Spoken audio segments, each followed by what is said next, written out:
noches, bienvenidos a Conclusiones. Les saluda María Alejandra Requena esta noche por Fernando del Rincón. Pero vamos directamente a los hechos.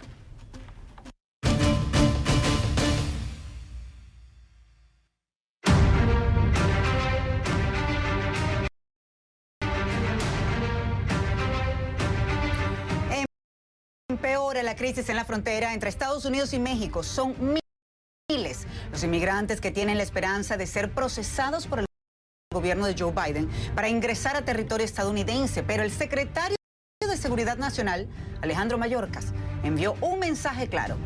Pidió a las personas que desistan porque hay un plan de expulsión para migrantes a Haití, México y otros países. Son cerca de 3.000 kilómetros de frontera entre los dos países. ¿Qué están haciendo y qué deben hacer las autoridades para dar fin a esta crisis migratoria? Lo conversamos, pero también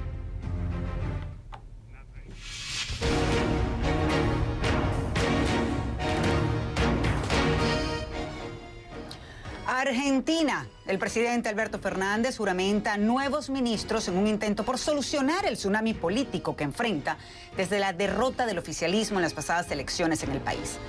Hace pocos días, Fernández había estado enfrentado con la vicepresidenta Cristina Fernández de Kirchner, pero este lunes dijo que no le verán atrapado en disputas e hizo un llamado a la unidad de los argentinos. Sin embargo, sí criticó una vez más al gobierno de su predecesor Mauricio Macri. La pregunta es, ¿la juramentación de estos nuevos ministros soluciona la crisis política en Argentina? Más adelante buscamos la respuesta.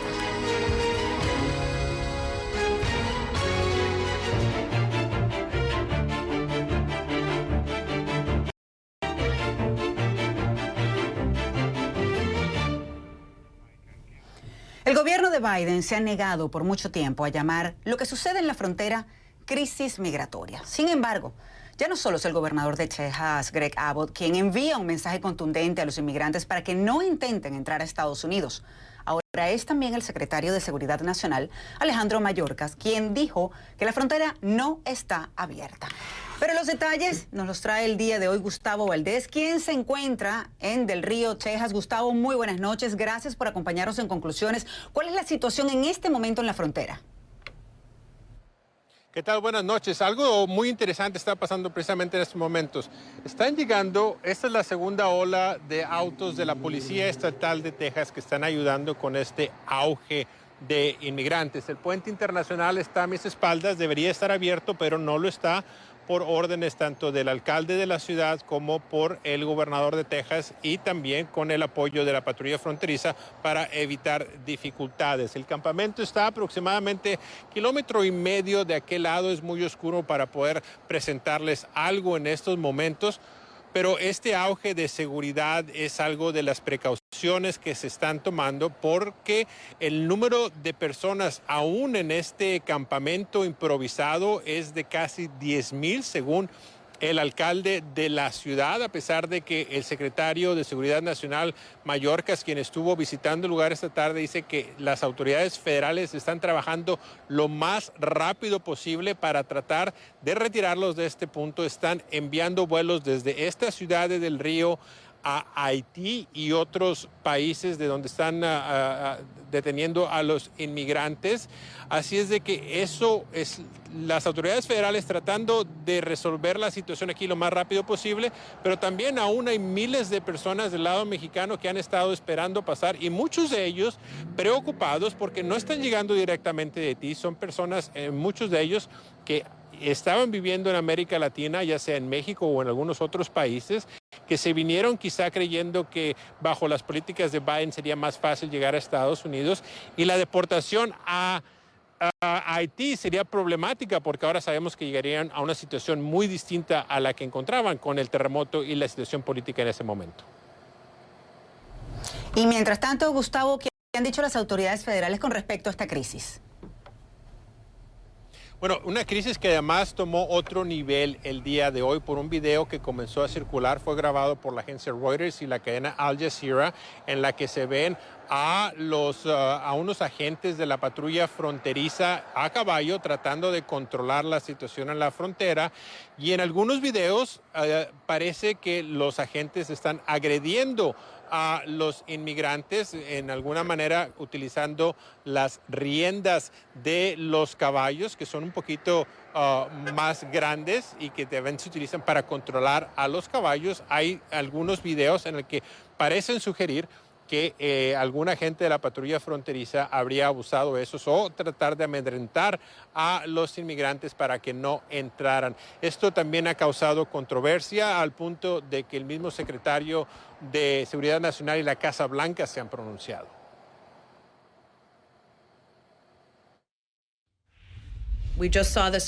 Acabamos de ver el video. Es horrible verlo. Tengo que obtener más información al respecto. April, tengo que obtener más información al respecto. Yo también he visto el video. No puedo imaginar en qué escenario esto sería apropiado. Ciertamente no estoy sugiriendo eso, pero acabamos de ver el video temprano esta mañana.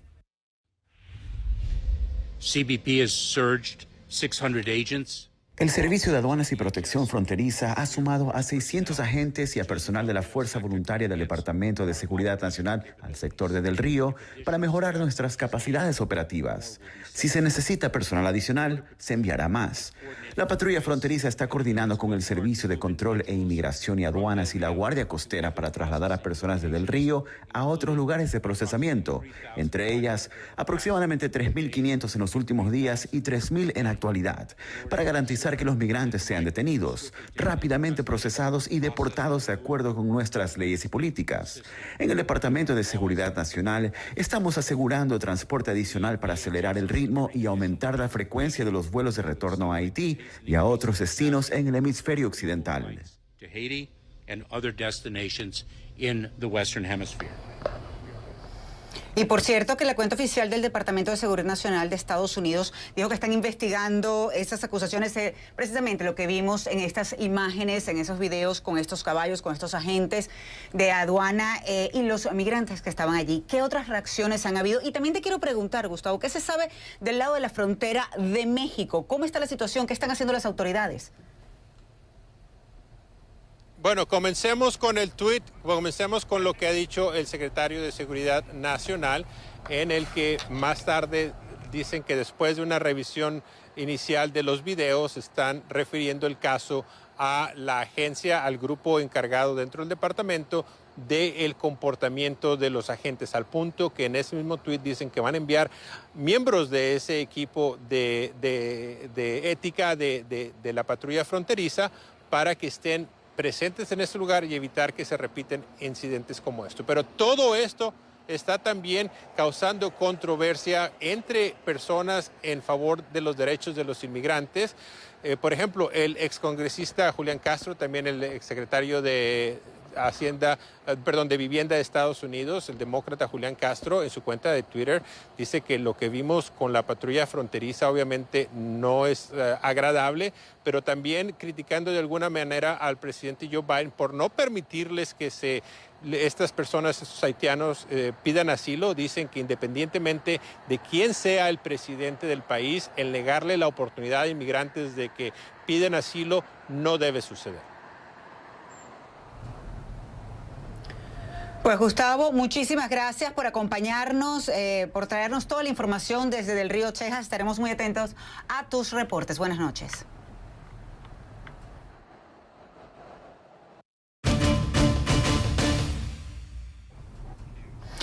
Y hablaba con Gustavo un poco también, le preguntaba sobre lo que está ocurriendo del lado de México. ¿Por qué? Porque lamentablemente la crisis migratoria no solo representa un gran problema para las autoridades en Estados Unidos, también están causando lo que se podría llamar una crisis humanitaria del otro lado de la frontera, en México. Y Michael Roa, desde Ciudad Acuña, nos cuenta más. Estamos en Ciudad Acuña, en México. Vemos aquí el río Bravo por donde están cruzando cientos de migrantes hacia territorio estadounidense. Al fondo queda Del Río, Texas, bajo el gigantesco puente que comunica esta ciudad con Acuña. Aquí en el estado de Coahuila permanecen cerca de 10,000 migrantes que esperan ser procesados por las autoridades de inmigración de Estados Unidos. Durante el día cruzan hacia México en busca de alimentos, en busca de agua, porque nos dicen bajo el puente apenas reciben una ración de comida por parte de la las autoridades estadounidenses. Hemos visto también la llegada de nuevos migrantes aquí a la zona, personas que quieren llegar al puente con la esperanza de que las autoridades de inmigración pues atiendan su solicitud de asilo, pero también aquí los migrantes ya conocen que la mayoría de estas personas que permanecen aquí serán deportadas. Algunos de ellos nos dicen que prefieren entonces regresarse aquí a México para buscar otra solución, para buscar quedarse aquí en territorio mexicano o en otro país, porque regresar a Haití, nos dice por ejemplo una familia de 4, es algo muy difícil. Vemos acá todo este comercio informal que hay alrededor del cruce de los migrantes, ventas de refrescos, ventas de agua, ventas de comida procesada, para que estos migrantes pues vengan y durante el día compren.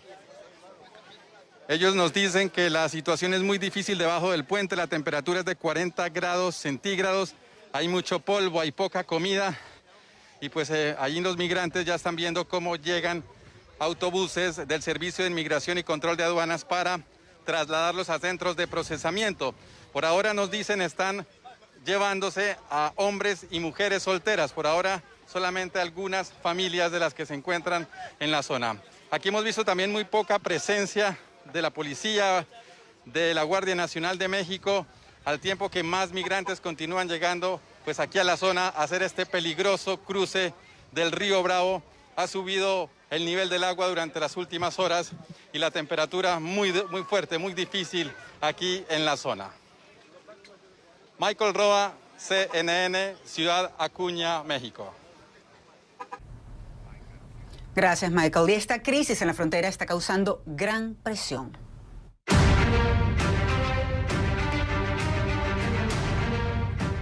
No solo para el gobierno federal del presidente Joe Biden, sino que también para los gobiernos estatales, como por ejemplo el caso de Texas. En solo instantes vamos a estar conversando con Eddie Morales Jr., representante estatal demócrata de Texas. Esto y más aquí en Conclusiones. No se mueva.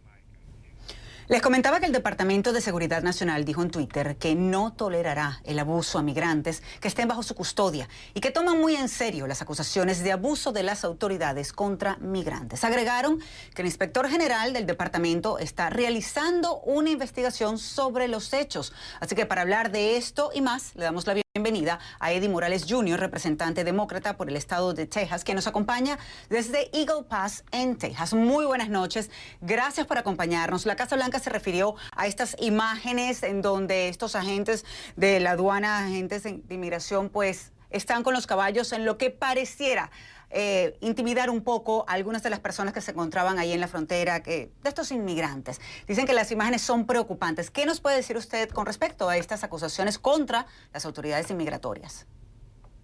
No creo que son de una manera que uno se debe de tener preguntas o quejas sobre el tratamiento de la gente. Yo mismo estuve ahí el sábado y vi la profesionalidad no nomás de los troopers del estado de Texas, pero también de los agentes federales. O sea, el trato que se le ha dado a la gente ha estado muy bien, tomando en cuenta de que en menos de una semana la ciudad de Del Río, que aproximadamente tiene 35,000 residentes, subió a 15,000 residentes más en menos de una semana con estos migrantes. Las imágenes lamentablemente en el video muestran lo contrario, por eso es que precisamente el Departamento de Seguridad Nacional va a investigar los hechos. Pero le pregunto, y usted que ha estado ahí en la frontera, como bien nos decía, ¿cuál es el protocolo regular que deben utilizar las autoridades en la frontera?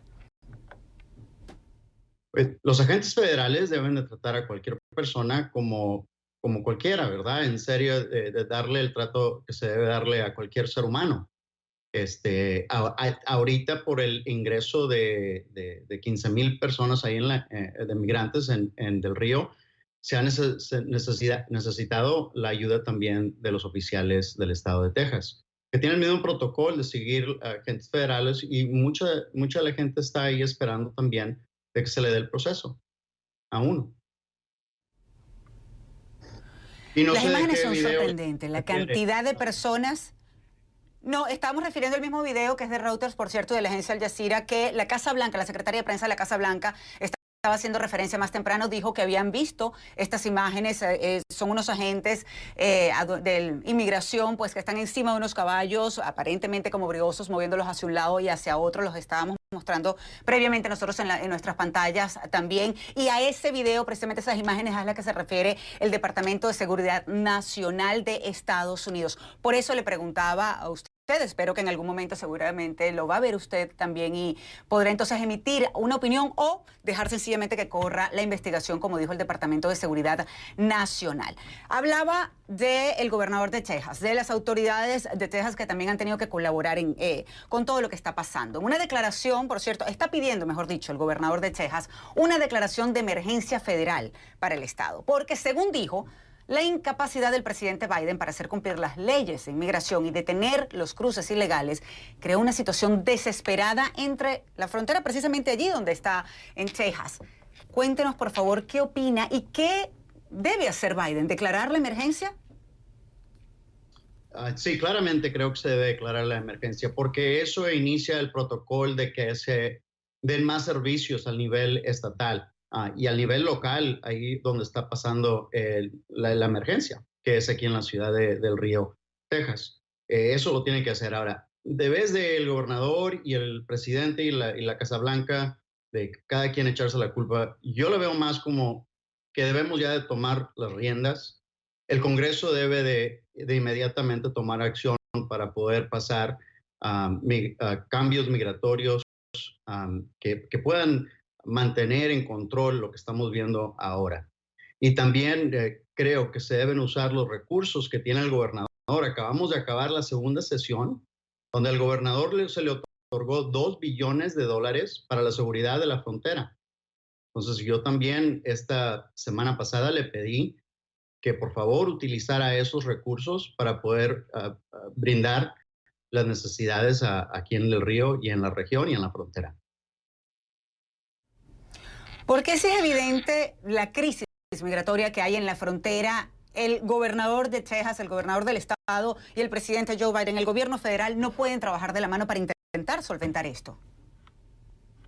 Sí debe, y eso es lo que está ocurriendo, ¿verdad? Lo que ve uno a nivel federal, donde el Partido Demócrata y el Partido Republicano, los mismos miembros no se hablan, pero debemos de tomar en cuenta de que esto es superarlo y que es mucho más grande. Los cambios de clima severos que hemos estado viendo, que causó parte de este problema, ¿verdad? Porque habla con la gente de Haití y le dice de los problemas que tuvieron ellos climatorios, el terremoto, los problemas económicos que los hicieron de que se vinieran a Latinoamérica y a México, y ahorita vienen llegando acá después de 2 o 3 años.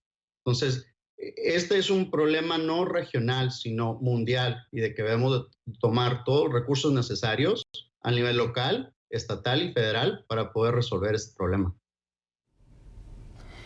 Me gustaría conversar también, no solamente lo que está sucediendo actualmente con esta crisis migratoria, sino hay que recordar que durante la pasada administración, la de Donald Trump, llegaron varias caravanas o intentaron llegar varias caravanas a Estados Unidos. Vamos a hablar un poco de eso, pero antes vamos a hacer, si me permite, una muy breve pausa y vamos a continuar hablando en instantes nada más con Eddie Morales Jr., representante demócrata por el estado de Texas, aquí en Conclusiones. No se muevan. Continuamos conversando con Eddie Morales Jr., representante estatal demócrata del estado de Texas, sobre la crisis en la frontera entre Estados Unidos y México. Le comentaba antes de irnos a la pausa que durante el pasado gobierno hubo varias caravanas de migrantes centroamericanos que intentaron llegar a Estados Unidos sin hacer caso a la retórica de Donald Trump. Pero esa retórica sí parece haber funcionado con el presidente de México, porque hay que recordar que Donald Trump le exigía a Andrés Manuel López Obrador que detuviera esas caravanas. Vimos mucha movilización de las autoridades mexicanas en la frontera. ¿Sucede lo mismo ahora? No se está viendo las cantidades que se estaban viendo durante los tiempos de Trump en la región aquí del condado de Maverick, donde vivo, en Eagle Pass, Texas. No se han visto a esos niveles, pero en áreas como del Río, pues estamos viendo algo significante y la primera vez algo que nunca se había visto antes, como dijo el el director del Border Patrol, de la agencia. El presidente Andrés Manuel López Obrador dijo que parte de solucionar esta crisis pasa por ayudar a estos países en donde lamentablemente no están las condiciones dadas para un futuro, para estas personas, que es el que están buscando precisamente en Estados Unidos. Pero debería haber entonces un trabajo conjunto entre el gobierno de Estados Unidos y el de México para evitar esta crisis migratoria. Sí, claramente es algo que también en varias entrevistas he mencionado. Y más también tomar en cuenta de que el estado de Texas en sí, si fuera una nación misma, tuviera la economía 9 más grande del mundo. Entonces, con eso viene poder. Y creo que el gobernador de Texas debe de ejercer ese poder para también tomar en cuenta y participar en este tipo de comunicación con México y con Latinoamérica para poder tratar de resolver el problema.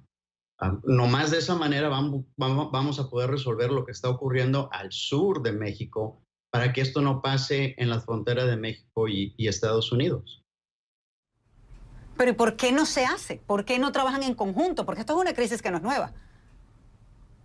Se me hace que ciertos miembros del Partido Republicano han tenido problemas en poder aceptar de que no nomás se debe de ver el mundo entre los tejanos y Texas, sino también salir y ver cómo el estado de Texas puede de manera positiva afectar no nomás a otros estados en Estados Unidos, pero también nuestros vecinos al sur.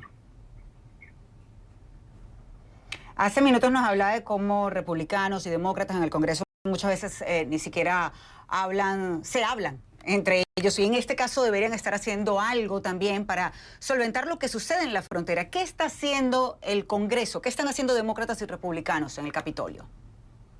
Antes de que surgiera este cambio migratorio de menos de una semana que tomó parte en Del Río, mucho del enfoque del Partido Demócrata allá en el Congreso era sobre las leyes para poder fortalecer el proceso electoral, que en estados como Texas vimos de que el Partido Republicano pudo pasar una ley que afectó de una manera negativa el voto y el proceso y el acceso al voto electoral. Entonces, a nivel federal queríamos establecer ciertos niveles, ciertas bases, ciertas tasas que todo estado tuviera que seguir, y eso iba a poder ayudarnos. Entonces, en eso nos estamos enfocando cuando ocurrió esto, y obvio de que hay recursos ya suficientes apropiados a nivel federal y estatal para poder combatir lo que estamos viendo en la frontera, porque no es algo nuevo, sino de que ahorita nomás subieron los números en esta parte de la región. Y mientras tanto, ¿qué pasa, por ejemplo, con el paquete de infraestructura que incluye también un presupuesto para la ley de inmigración que tanto ha defendido el presidente Joe Biden? Eso es, tengo yo entendido, soy abogado de varias ciudades aquí al nivel local y regional, entonces estamos muy al tanto también de eso, porque las ciudades y los condados aquí en el estado de Texas pues van a recibir ese tipo de fondos para poder ayudar a las tantas necesidades que han surgido desde la pandemia. Y es por eso de que estamos al tanto. Ese proceso sigue dándose adelante. Hablando de la pandemia, esa fue la excusa justamente que utilizó el expresidente Donald Trump para realizar estas expulsiones, estas deportaciones y cierre de frontera bajo el título 42. Y el gobierno de Biden ha seguido implementándolas. Es parte de lo que entonces utilizan todavía hoy en día con esto que dijo Mayorkas, por ejemplo, el secretario de Seguridad Nacional, para la deportación de haitianos. O bueno, había dicho que era para Haití y otros países de estas personas que están allí en Del Río. Sí, así tengo yo también. Uno tiene que tomar en cuenta, especialmente cualquiera de tus televidentes, de que esto cambia de día en día. Entonces estamos recibiendo no nomás información a nivel estatal, pero a nivel federal de qué es lo que va a pasar con los migrantes, de qué manera se van a procesar y de qué manera se van a regresar, ¿verdad?, a sus países de origen. Ahora, uno tiene que tomar en cuenta de que es un problema humanitario también, porque mucha de esta gente ya tiene años que no ha visto su tierra natal. Entonces, con eso vienen muchos más problemas de que pues, uno no los puede resolver, pero creo que al nivel regional y al nivel mundial uno tiene que comenzar a trabajar sobre eso, porque con estos climas severos que uno está viendo, nomás va a seguir ocurriendo este mismo problema. Y tristemente, así como dice, va a seguir ocurriendo, pero además seguimos viendo estas imágenes en la frontera terribles. La más reciente, estas allí en el río Texas. Muchísimas gracias por acompañarnos, representante estatal demócrata de Texas, Eddie Morales Jr., desde Eagle Pass, Texas. Buenas noches y cuídese. Buenas noches. Y cuando regresemos a conclusiones, tenemos mucho más. La juramentación de nuevos ministros en Argentina llegó luego de una semana crítica para el gobierno argentino tras las diferencias entre el presidente Alberto Fernández y su vicepresidenta Cristina Fernández de Kirchner. Tendremos el análisis en solo instante.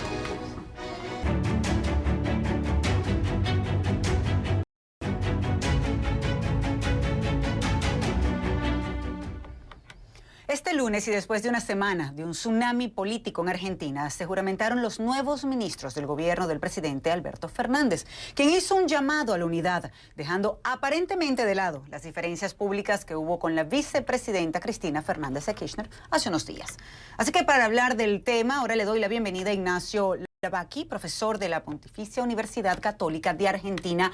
Muy buenas noches, gracias por acompañarnos. Hola, buenas noches, gracias a ustedes por llamarme. Bueno, Fernández hizo un llamado a la unidad, pero Cristina Fernández de Kirchner no estuvo presente hoy en la jura de los nuevos ministros. ¿Cómo interpretar esto? Yo diría que la relación entre el presidente y la vicepresidenta no atraviesa el mejor de los momentos. Desde hace muchos meses se sabe que en privado la vicepresidenta es muy crítica de la gestión de gobierno. Vimos que esas tensiones se hicieron públicas la semana pasada. Y, digamos, no hay posibilidad de ruptura dentro del Frente de Todos, porque eso dejaría muy débil tanto a la presidenta como al presidente como a la vicepresidenta.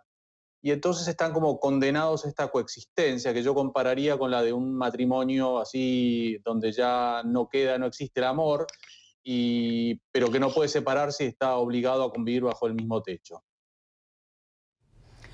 Por conveniencia, dirían algunas personas, cuando se trata de un matrimonio. Vamos a ver qué es lo que sucede aquí, pero le quiero preguntar, ¿quién manda en Argentina? ¿Alberto Fernández o Cristina Fernández de Kirchner? Bueno, yo tengo una metáfora que uso muy seguido, que es la siguiente. Si uno mira la composición de la coalición de gobierno, el Frente de Todos, evidentemente la figura de mayor peso es Cristina Fernández de Kirchner.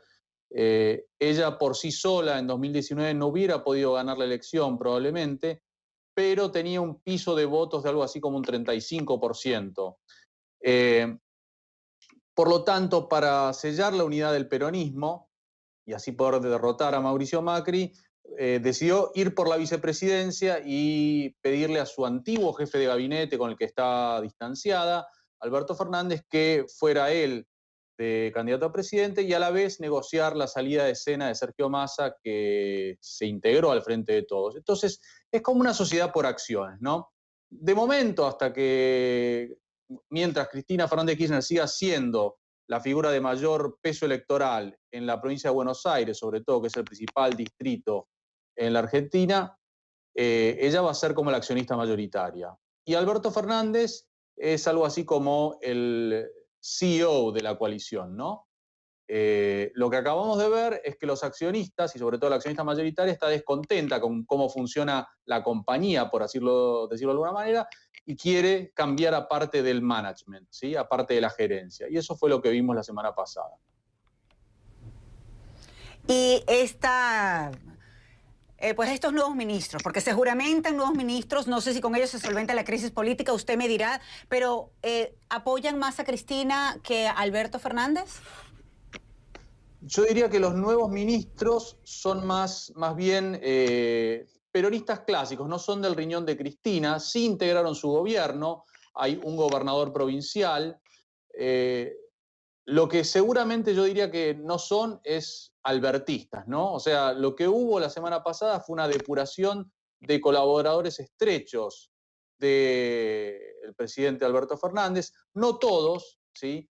El caso más notorio es, yo diría, el movimiento del ex jefe de gabinete Santiago Cafiero, que era desde hacía mucho tiempo muy criticado por la vicepresidenta, a la Cancillería. Digo, uno no pensaría que ser nombrado el equivalente a secretario del Departamento de Estado es una degradación, pero en este caso lo es. Y digo, muestra dos cosas. Por un lado, la debilidad de Fernández, que no pudo retener a su jefe de gabinete, y por otro lado, la poca relevancia que le está dando a la agenda internacional de Argentina. Ciertamente, y por eso le preguntaba que si era suficiente la juramentación de estos nuevos ministros para solventar la crisis política que vive el gobierno. Y no me refiero solamente a la renuncia de estos ministros la semana pasada, de algunos ministros la semana pasada, sino también a pues la debacle que sufrieron, la derrota del oficialismo en las elecciones pasadas. Bueno, a ver, dos cosas. La renuncia, que fue más bien una puesta a disposición del presidente de la renuncia, no una renuncia indeclinable, que son cosas muy distintas, fue una jugada del sector más afín a la vicepresidenta para forzar un cambio de gabinete que el presidente se resistía a tomar y que la vicepresidenta creía que era lo que había que hacer en respuesta a la catástrofe electoral que fueron las primarias. Entonces, eso por un lado. Si un cambio de gabinetes va a conseguir cambiar la dinámica de las elecciones, yo diría que es poco probable porque no son figuras que cambien el clima de opinión, ¿no? Quedan muy pocas semanas para la elección intermedia, la legislativa, la que va a definir la mitad de las bancas de la Cámara de Diputados y un tercio del Senado. El gobierno evidentemente va a hacer un esfuerzo para movilizar a todos aquellos que optaron por no ir a las urnas en las primarias. Digo, hubo récord de ausentismo electoral. Y diría que va a volcar mucho dinero, sin importar los problemas macroeconómicos que esto le implique después de la elección. Pero no me queda claro que esto se resuelva con simplemente un cambio cosmético, un cambio de nombres en el gabinete y con volcar dinero a la calle para fomentar el consumo. Digo, el gobierno ya venía haciendo eso e igualmente lo iba a hacer para fortalecer el resultado en las urnas. Ahora es más bien para evitar lo que podría ser un verdadero cataclismo electoral si el resultado de las elecciones de noviembre profundiza lo que vimos en las primarias.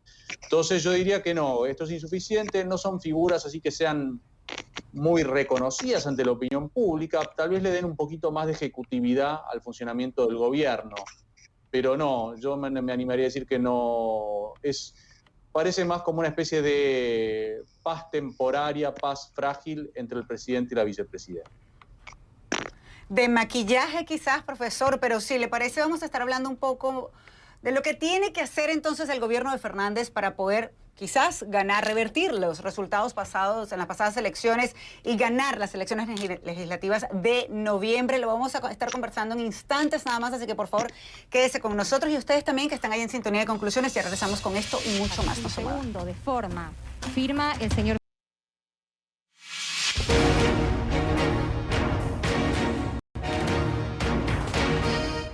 Hace solo una semana analizábamos los resultados de las elecciones primarias en Argentina. Pocos imaginaban que la derrota del oficialismo podía sacar a la luz una interna tan descarnada entre el presidente Alberto Fernández y la vicepresidenta Cristina Fernández de Kirchner, que se cobró a varios ministros. El presidente hoy trataba de mostrarse más seguro y tranquilo, pero ¿pasó ya el vendaval? ¿Hasta acá llegaron las consecuencias o se puede esperar algo más? ¿Qué pasará en las próximas legislativas de noviembre? Continuaremos con el análisis de la crisis política de Argentina en instantes.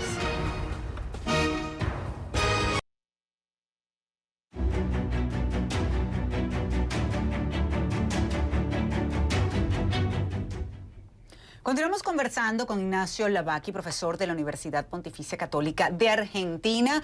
Gracias por continuar con nosotros, profesor. Y hablaba hace minutos de cómo el gobierno de Alberto Fernández quizás puede que lance dinero a la calle, creo que ese fue el término que utilizó, para tratar de revertir lo que sucedió en las elecciones pasadas con la derrota del oficialismo. Cuando habla de esa forma, ¿cree que es porque va a lanzar nuevas medidas económicas? Ahora, ¿tiene el músculo financiero realmente el gobierno de Argentina como para hacer esto en medio de una pandemia? Recordemos todavía. No, yo diría que no. Básicamente lo va a financiar con emisión. Que es como lamentablemente una costumbre muy recurrente en la Argentina. La Argentina no dispone de colchones financieros justamente para financiar una política fiscal contracíclica. Digo, tampoco sería el caso, porque la economía está creciendo en estos momentos, ¿no? Pero digo, justamente la pandemia la agarró una situación muy mala, porque no disponía ni de margen para hacer política fiscal anticíclica, ni tampoco para un impulso monetario. Lo tuvo que hacer digamos, de cualquier forma, porque peor era no hacer nada, pero con un costo que es la aceleración de la inflación, que es lo que estamos viendo. Entonces, lo que va a hacer en ese sentido el gobierno es, yo lo llamaría pan para hoy, hambre para mañana, es acentuar los desequilibrios económicos que tiene la Argentina. El presidente Alberto Fernández está en campaña, ya desde una vez le dio esa impresión cuando hoy, por ejemplo, en la juramentación de estos nuevos ministros hablaba de la unidad en Argentina, pero también criticó mucho a su predecesora, Mauricio Macri. Sí, yo diría que justamente lo que vamos a ver es al presidente en campaña en las 8 semanas básicamente que restan hasta las elecciones del 14 de noviembre, sí. Y lo criticó también al jefe de gobierno de la Ciudad de Buenos Aires, que es de uno de los partidos que integran el principal conglomerado opositor, que es Juntos por el Cambio también, sin nombrarlo. Pero sí, vamos a ver al gobierno haciendo todo lo que haga falta para tratar de amortiguar el palazo electoral que tuvieron el domingo 12 de septiembre. Eso no quepa duda que va a ser así. ¿Pero lo veremos haciendo campaña, por ejemplo, junto a Cristina? Es posible que en algún momento, calmadas un poco las aguas, eso ocurra. Legalmente la campaña no comienza hasta sino un mes antes de la elección. Esto no quiere decir que el gobierno se prive de hacer actos o inaugurar obras o hacer anuncios. Lo vamos a ver prácticamente de esta semana. Ahora, ver una aparición pública del presidente con la vice probablemente tome bastante más tiempo y de ocurrir lo vamos a ver más sobre el filo de la fecha de la elección, yo creo. ¿Qué tienen que hacer entonces para revertir o intentar que el oficialismo gane en las próximas elecciones legislativas? Bueno, yo siempre digo que hay 3 factores que definen el resultado de una elección: el contexto, los candidatos y la campaña, ¿no? El contexto está un poco jugado, yo me animaría a decir. Digo, la Argentina tiene una inflación bastante alta, está creciendo este año porque el año pasado cayó muchísimo la economía, fue una de las economías que más cayó dentro de la región. Es un crecimiento bastante dispar y no necesariamente es un crecimiento que se sienta en el habitante promedio, ¿no? Los candidatos ya están definidos. Bueno, queda la campaña, el mensaje. Realmente la campaña de los candidatos del gobierno, sobre todo en lo que es la provincia de Buenos Aires, que fue donde el gobierno cargó las tintas, no porque sea la que define el resultado legislativo, pero sí porque tiene una importancia simbólica muy fuerte por ser el distrito de mayor peso electoral, fue bastante deficiente, ¿no? Digo, y yo me animaría a decir que la comunicación política del presidente es muy deficiente, ¿no? Digo, en los días previos a la elección, en las semanas previas, se conocieron unas fotos de un festejo del presidente con la primera dama, con invitados, cuando era el momento más duro de la cuarentena el año pasado, y el manejo de comunicación de crisis fue lamentable, ¿no? Digo, al principio dando a entender que se trataba de una foto falsa y después cuando se comprobó que era verdadera, echándole la culpa a la primera dama, minimizando el hecho. A mí personalmente me hizo acordar mucho a una frase del expresidente Trump cuando era candidato en las primarias republicanas del 2016, que él había dicho que sus votantes eran tan fieles que él podía dispararle a una persona en el medio de la Quinta Avenida y así todo lo iban a seguir votando. Y pareció por un momento que el gobierno quería testear esa hipótesis. ¿Cuál era la fidelidad de sus votantes sin advertir el deterioro de la situación social y económica que ocurrió a causa de la pandemia y del mal manejo que hubo de la pandemia por parte del gobierno? Y pues bueno, ahora aparentemente la estrategia de comunicación que está teniendo el gobierno es que la Casa Rosada va a estar en paz por un tiempo. Vamos a ver si eso es cierto, pero te agradezco muchísimo el tiempo el día de hoy, Ignacio Lavacqui, analista y político, y por supuesto también profesor de la Pontificia Universidad Católica de Argentina. Buenas noches, nuevamente gracias por acompañarnos en Conclusiones. Buenas noches, muchas gracias. Y de esta manera terminamos el programa por el día de hoy. Soy María Alejandra Requena, hoy por Fernando del Rincón. Ha sido un gusto acompañarlos hoy en Conclusiones. Muy buenas noches y será hasta una próxima oportunidad. Cuídense.